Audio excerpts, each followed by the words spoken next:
And today we'll be discussing the problems that may arise as a part of data migration.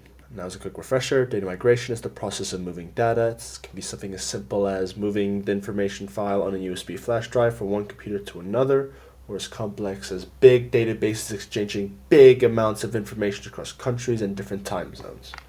Let's get into it. Firstly, incompatible file formats. Let's say we use a software such as Google, and it has many different versions and updates. And the data created in one version, say an older version of Google, might not be compatible with another version, and hence the data can't be sent between the two. Next, data structure differences. This comes across pretty simple. You couldn't move the data from a table to a flat file, or maybe something as complex as a 2D array of information to a small linked list. It can cause a lot of problems. So you have to make sure that you try to make your data structures the same as you send them across. Validation rules. This is if you're making software on your source and it has different inputs of data, then when you send it to a destination instead, and that one has different inputs, some of the data might come in but not all of it, and some data may be lost, or all the data may be just rejected.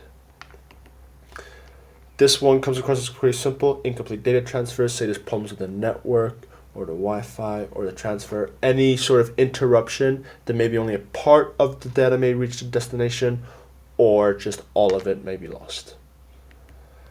Now, this last one is quite interesting. Differences of data currency and character sets. For example, if you look at recording dates in your data, in the UK, the 3rd of May 2018 is recorded differently. It might mean the 5th of March in the USA.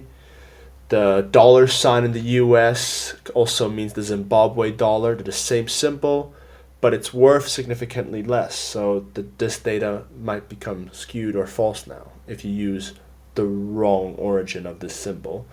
Or some characters in one country, a sign in Saudi Arabia, might be copied as 2 question marks on a Russian computer. These are very interesting problems, but they have to be remembered and noted if you're transferring data. That was everything. Thank you. Come back next week.